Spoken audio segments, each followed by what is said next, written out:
For today's installment of Fanservice February, we're going to be talking about the top waifu of last year. Oh, and also one of the most innovative and influential anime we've seen in ages, I guess. But waifus, though. We don't often get the chance to talk about influence in the AniTuber sphere these days because current shows are the primary topic of conversation, and it's really hard to quantify how influential or important an anime is going to be while it's still airing or right after it's finished. Sure, sometimes we see something like Neon Genesis Evangelion that breaks through boundaries and opens the door for original anime that couldn't have been made before, but sometimes it's a lot less obvious. SAO was huge when it came out, but then so was Attack on Titan. That year, could anyone have predicted that SAO would start a boom of clones and also-rans while Attack on Titan would basically be a one-shot? It takes time to get an animated series off the ground and scheduled for broadcast, so trends grow slowly over time, at least on TV. On the internet, that's a different story. And thanks to that potential for light-speed growth, we've already seen the latest big trend in Japanese animation take off, hit a massive audience, spawn merchandise, and even inspire copycats. Yeah, the biggest, most influential anime of 2017 wasn't broadcast on TV or simulcast on Crunchyroll, and it wasn't released by Amazon or Netflix either. It was live streamed and uploaded right here on YouTube 5 days a week, every week, for the entire year. And that anime is... Virtual YouTuber, Kizuna です。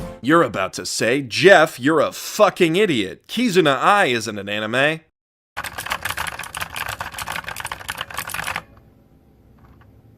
NANI? I'm sure that some of you are already sharpening your pitchforks and getting ready to dismiss everything that I've ever said because of this one statement, but Kizuna I is an anime.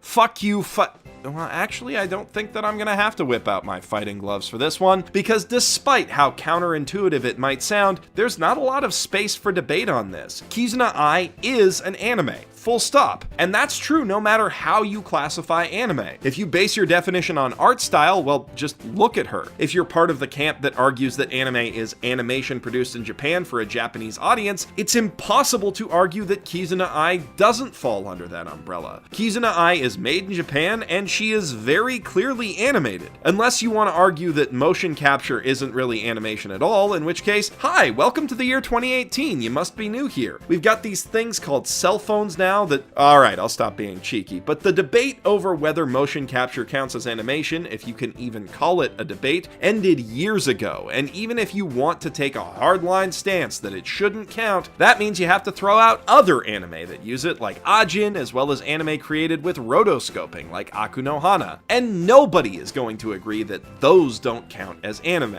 Sure, A.I.Channel's animation isn't of the same caliber as something like Hoseki no Kuni, or even something like Kemono Friends, but that's understandable when you consider that it's produced by either one person or a small team of people. They keep their production details under wraps, using automated software like FaceRig. It might not be the most polished anime production out there, but rough visuals and a heavy dose of computer-assisted animation didn't stop Inferno Cop from being an anime, or indeed from being the greatest anime of all time, so I don't think that should count against A.I.Channel. Maybe some will argue that it's not a professional anime because it's made with commercially available tools, or because it's not made by an anime studio, or because it's distributed via YouTube, but does any of that really matter? Daikon 3 and 4 were created by a team of guys working in their garage for screening at a festival. She and Her Cat was made by just one guy with a power PC and sold on homemade CDs. We have no problems calling either of those anime, and Porter Robinson's Shelter was first released on YouTube and Crunchyroll. I know that that's a bit more contentious, but most people would argue that that counts as an anime ONA, or original net animation, as do the Animator Expo shorts and the Netflix exclusive Devilman Crybaby. Internet-based distribution and cheaper production techniques don't change the fact that Kizuna I is animated. So if you think that any animation made in Japan is anime, you really can't argue this one. Ironically, it's actually trickier to argue that A.I.Channel is anime if you subscribe to my own school of thought about the subject, that anime is a movement which started in Japan and has since gone global. If you want to hear more of my argument for that classification, check out Avatar as an anime, Fuck You, Fight Me, link in the doobly-doo and in the video cards. It seems hard to argue that a daily vlogging and Let's Play channel should count as anime, because the format is just so different from the standard narrative structure we see in, well, basically everything else that we consider to be anime. But I don't think that the format really matters. Sure, A.I.Channel is different from, say, Dragon Ball Z, but not as different as some other things that we definitively consider to be anime. Moreover, A.I.Channel is clearly and provably inspired by the anime movement, and it carries many of the hallmarks of that movement forward into the new frontier of YouTube. The first point of inspiration is pretty obvious: character design. And I'm not just talking about the art style of I-Chan, although yeah, that's the most obvious example of anime influence in the whole production. The thing is, I-Chan's whole personality is built, at least loosely, around the concept of moe. She's designed to be cute and likable in a very anime kind of way, even if she's a bit more brash than your average cute anime girl.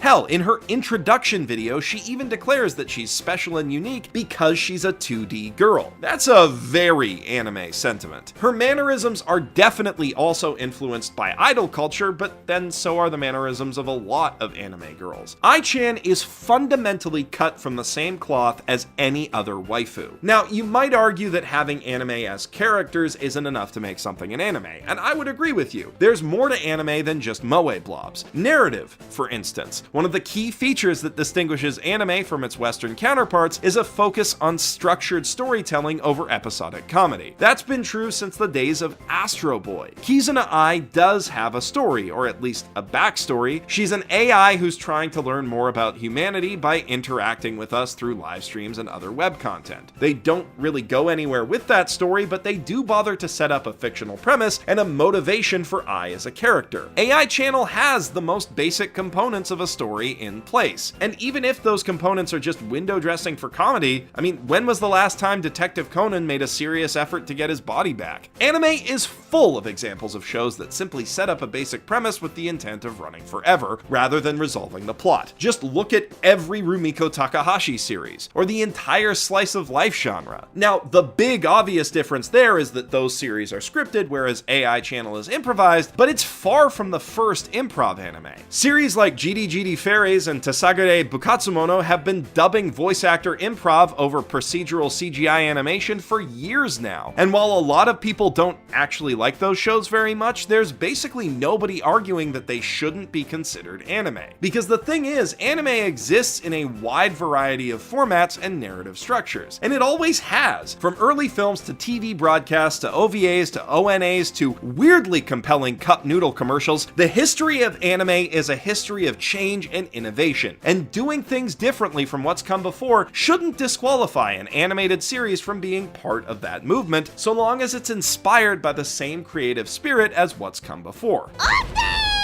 I mean, I remember people arguing that CG shows shouldn't be classified as anime at all. I still see some people making that argument. There's a lot of room for variety in the anime space. To put this another way, if 5-minute videos of cute girls and boys staring directly into the camera and pretending they care about you count as anime, and according to MAL they absolutely do, then so do I-Chan's vlogs and Let's Plays. Also, Good Smile announced at Wonderfest that they're turning Kizuna into both a Nendoroid and a Figma, and there's a sculpted figurine coming out as well. If selling waifu merch doesn't make A.I.Channel an anime, I don't know what does. Okay, seriously, I've run through every possible counter argument to A.I.Channel being anime that I can think of, and I've found examples of anime that would need to be reclassified if we disqualified any of those traits. If you can think of any other exceptions, let me know in the comments below, and I may continue this argument in a response video, but for now, I have made my case as definitively as possible. And if we accept that A.I.Channel is an anime, well, it becomes very difficult to argue that it's not one of, if not the most important anime of the year. Kizuna Ai's incredible growth over the last year, she's brought in 1.5 million subscribers starting from scratch in December of 2016, spurred the creation of a few copycat channels, and one of those, Shiro, saw pretty incredible success of her own. Since June 2017, she's gained 350,000 subscribers, and that's only encouraged more people to get into the virtual YouTuber game. But none of them have shit on Kaguya Luna, whose channel has blown past me and racked up 500,000 subscribers in just 2 months. That kind of repeat success is enough to move the virtual YouTuber out of the realm of clones and copycats and cement it as its own subgenre. It's not every day or even every decade that an anime comes around and defines its own genre like that. Now, Kizuna Ai isn't the first virtual YouTuber. That would probably be Ami Yamato, who has been doing animated CGI vlogs since 2011, but those are hand animated from the looks of things and take a long time to produce. Genres aren't always started by the first person to come up with an idea, but rather by the first person to make it viable. That's why shooters were called Doom clones rather than Maze Wars clones or Ultima Underworld clones back when the genre first started taking off. A.I.Channel made the concept of animated YouTubers viable by automating most of the animation process to produce content in hours rather than months. This approach also makes the channel feel more authentic to YouTube culture because it can be topical and improvised instead of scripted. Kizuna can also interact with fans live, something that previous animated YouTubers simply couldn't do. But the most important factor here is that efficiency. Fast production schedules are vital for YouTube's success, and they don't get much faster than Kizuna-I's. With 296 videos averaging 7 minutes in length and a total of 2,093 minutes and 32 seconds of content, A.I.Channel's running time is nearly as long as that of every Dragon Ball Super and One Piece episode that aired last year, combined. A.I.Channel really didn't do anything radically new. It was built with pre-existing, widely available technology. It simply capitalized on that technology in a novel and innovative way, one so effective and obvious in hindsight that it's no wonder that so many other channels followed I-Chan's example once she started hitting it big. I don't know if virtual vloggers are going to be a lasting part of the YouTube landscape or if they're just another fad, but you'd be hard-pressed to find another anime from last year that inspired more imitators than A.I.Channel. And since A.I.Channel is an anime, I just want to add that I-Chan was robbed, I say, of her rightful nomination for Best Girl at this year's Anime Awards. Fuck you, fuck you. Fight me. Anyway, now that you've heard my arguments, I'd love to hear in the comments below whether or not you're convinced that A.I.Channel is an anime and that it is one of the most influential and important animes of last year. And while you're down there, don't forget to hit the like button if you like this video, the dislike button if you disliked it, and subscribe to Mother's Basement for more videos coming every Tuesday and Saturday from now until, well, I die, because I'm not an AI living in a computer and I can't keep doing this forever. Oh god, that's a depressing thought. If you want to help me